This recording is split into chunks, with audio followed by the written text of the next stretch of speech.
There's a stick sitting in a quart jar of water on my kitchen windowsill right now. It is about as thick as a pencil, maybe 8 inches long, and 3 weeks ago, it was a trimming off my neighbor Gloria's fig tree on its way to the trash can.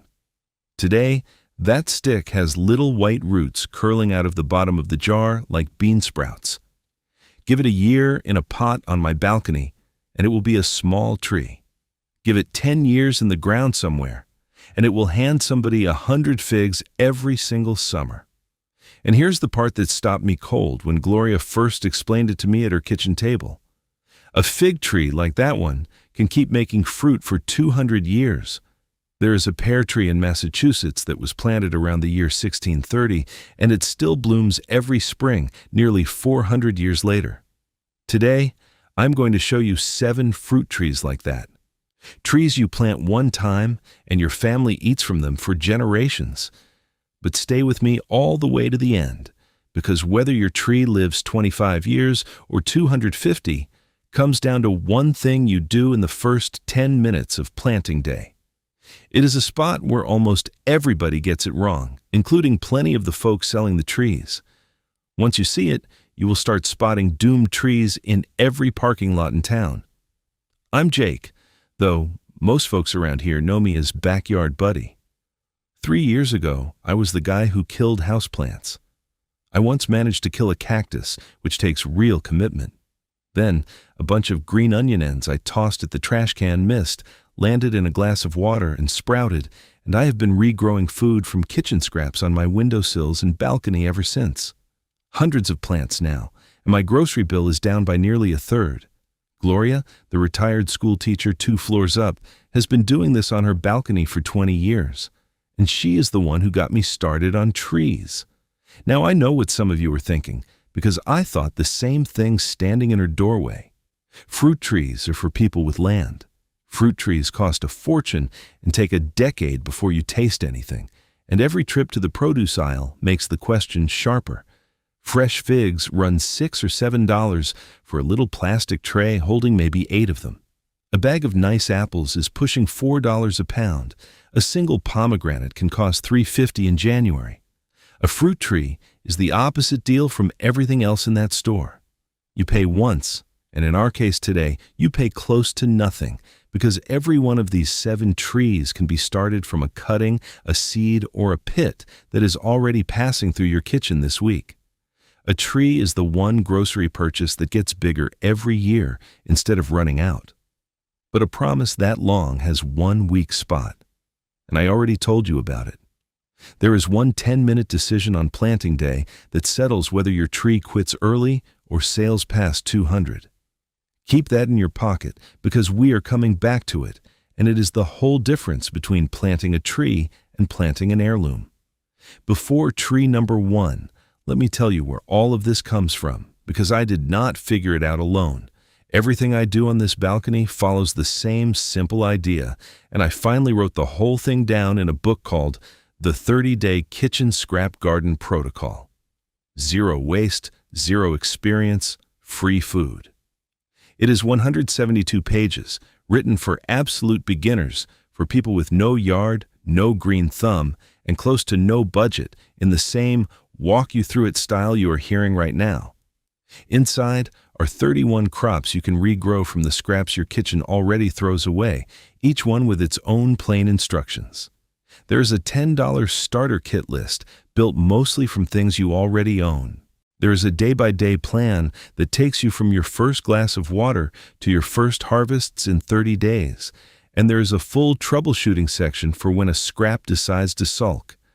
The book is $17 right now, marked down from $47 and $17 one time against a grocery bill that drops every week after is the easiest math I know.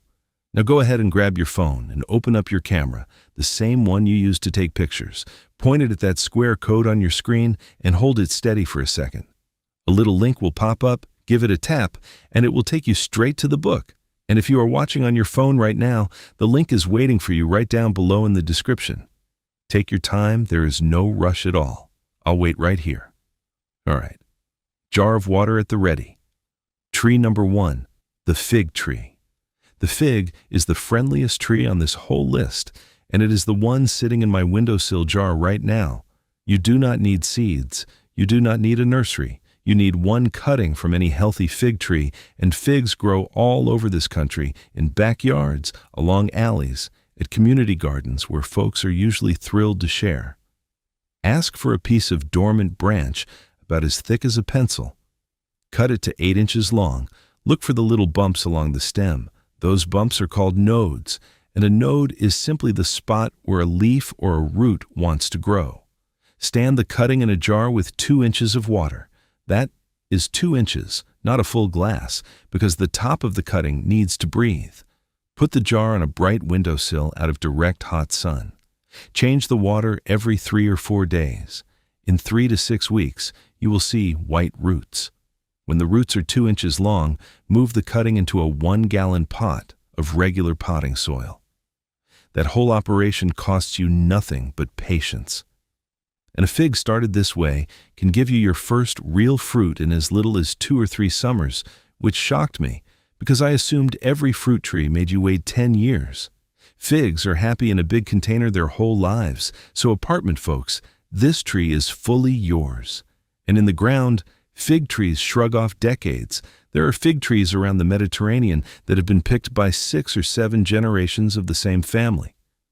This was a trash can trimming. That's not garbage. That's groceries. Number 2, the mulberry tree. Now think about this for a second.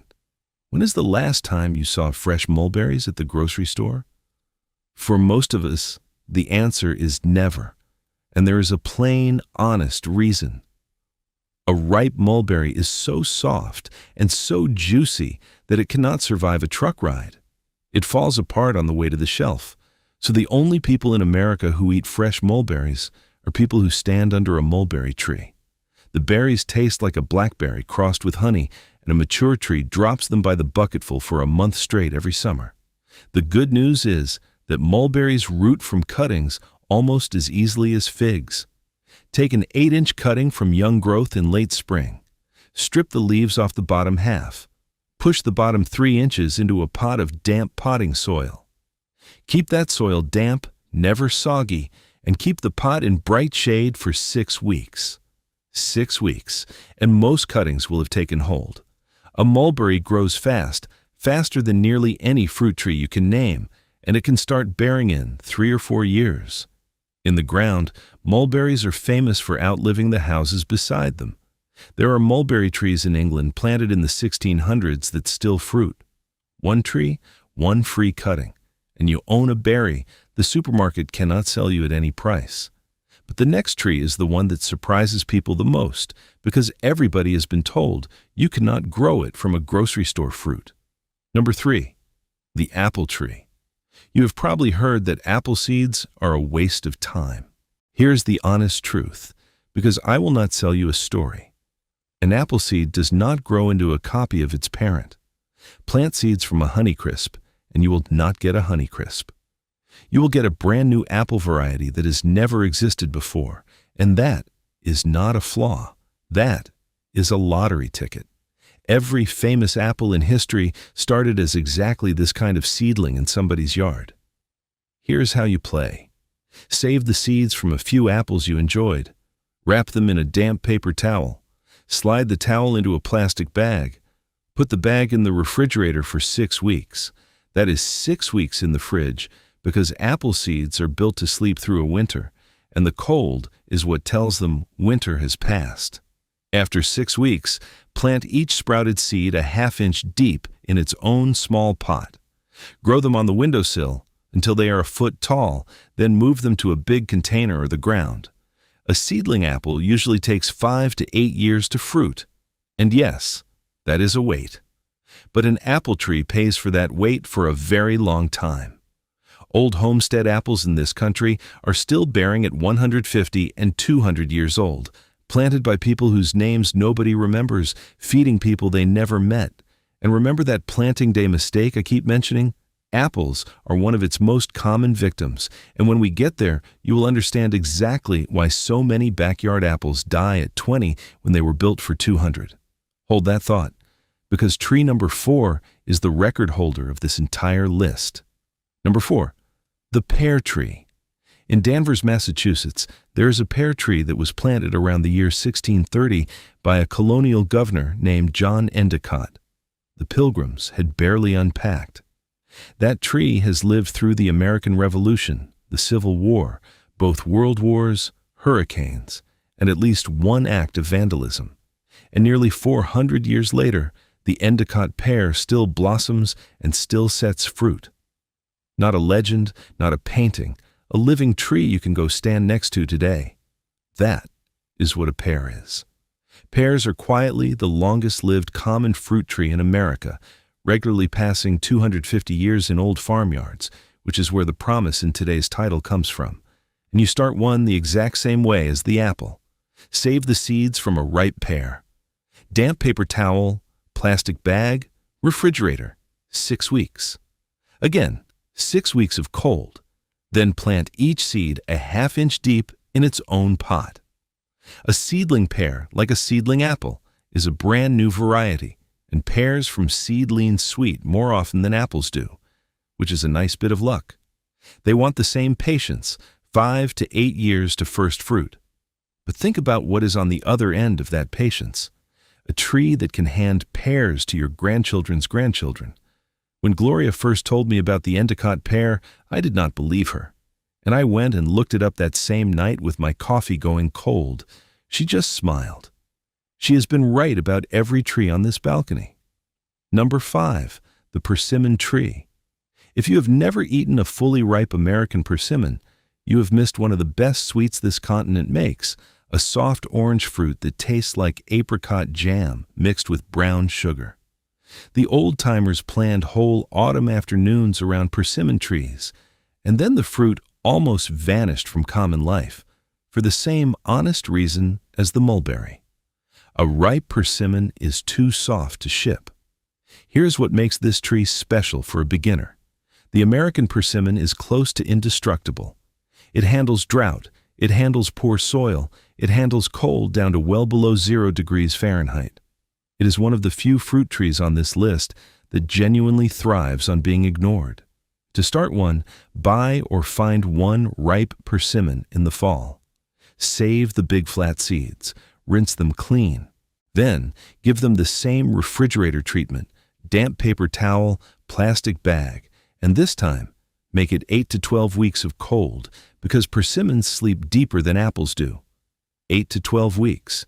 Plant the sprouted seeds an inch deep in tall pots, because persimmons send down one long taproot before they do much of anything up top. That taproot is the secret to their toughness, and it is also why a persimmon wants to reach the ground within a year or two rather than living in a container forever. In the ground, American persimmons bear for well over 100 years. One fruit, maybe $2 at a fall market, and you are holding a century of dessert in your hand. Number 6, the pomegranate tree. This one is for my balcony people especially, because a pomegranate is one of the finest container fruit trees on earth. That $3.50 January pomegranate at the store is carrying a few hundred seeds, and pomegranate seeds sprout without any refrigerator trick at all. Scoop out a spoonful of the seeds, the whole juicy red things. Rinse the pulp off in a strainer under the faucet. Let them dry on a paper towel for 2 days. Plant them a 1/4 inch deep in a pot of damp seed mix. Keep the pot warm, around 70 to 75 degrees Fahrenheit, and sprouts appear in 2 to 6 weeks. Pomegranates also root from cuttings the same way figs do. So if anyone in your life grows one, an 8-inch cutting in a jar of water gets you there faster and gives you an exact copy of the parent. A pomegranate in a big pot on a sunny balcony stays the size of a large shrub, gives you those firecracker orange flowers every summer, and can start fruiting in 3 to 5 years. And for longevity, pomegranates are ancient in the truest sense. There are pomegranates in Europe and the Middle East, documented at over 200 years old, and still bearing. One store fruit becomes the tree. The tree outlives the buildings around it.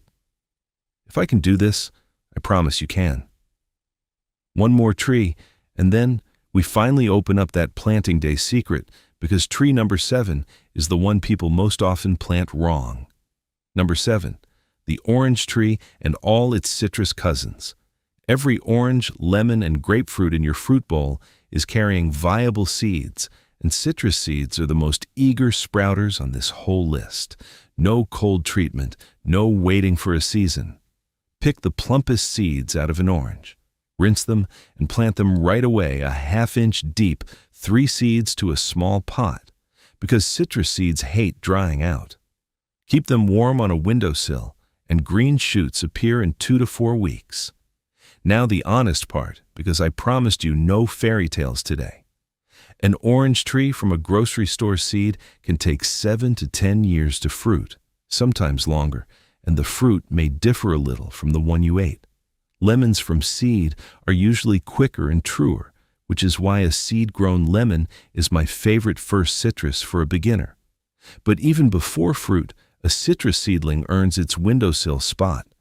Crush 1 leaf between your fingers and your whole kitchen smells like an orange grove. And citrus trees are long haulers. Orange trees in old Florida and California groves have kept producing past the 100-year mark, with some famous individual trees documented at 150. In most of the country, a citrus tree lives in a container that summers on the porch and winters indoors by a bright window, and it will do that for the rest of your life. Which brings us, at last, to the promise I made you at the top. The 10 minutes that decide everything. Here's the thing nobody explained to me. And it is the reason the Endicott pear is alive while millions of backyard fruit trees die before their 25th birthday. It is not water. It is not fertilizer. It is depth. Every tree on this list has a spot at the base of the trunk called the root flare. It is exactly what it sounds like, the place where the straight trunk flares out and becomes roots, like the base of a wine bottle. That flare is still trunk. It is covered in bark, and bark is built to live in the air, dry between rains. Roots are built to live in soil, wet and dark. Bury the flare, and you have put air-breathing bark into a wet, dark place it was never designed for. Nothing happens the first year. But season after season, that buried bark stays damp, softens, and slowly rots in a ring around the base of the tree. And that ring is the tree's only supply line between roots and leaves. The tree does not die of the rot directly. It spends decades being strangled by it, weakening a little each year until a drought or a hard winter finishes what the burial started. And here is why it is everywhere. Trees from nurseries very often come sitting too deep in their own pots, with the flare already buried an inch or 2 under the potting soil. So folks dig a hole, set the root ball level with the ground like anyone would, and they have buried the flare twice over without ever seeing it. The fix takes 10 minutes. Before planting, brush the soil off the top of the root ball with your hand until you find the flare, that widening at the base of the trunk. When you plant, set the tree so the flare sits an inch or 2 above the surrounding ground on a slight mound because the soil will settle. An inch or 2 above, never below. Then mulch in a ring around the tree, but pull the mulch 6 inches back from the trunk itself so the flare stays in open air. Walk past any old farmhouse tree that has stood for a century and look at its base. You will see that flare, wide and proud, sitting up out of the ground like knuckles on a hand. Now you know it was never luck. The old-timers planted high, and their trees are still here. And that is the whole idea, one small right move at a time. Get the flare right, and a free cutting from a neighbor becomes something your great-grandchildren argue over at Thanksgiving. That is exactly how the book works, too. The 30-day kitchen scrap garden protocol walks you through 31 crops the same way I just walked you through that root flare, plainly, 1 step per sentence, starting with scraps that are in your kitchen tonight.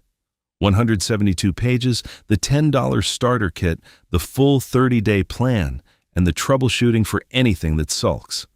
$17, down from $47 one time, and your grocery bill starts paying you back the first month.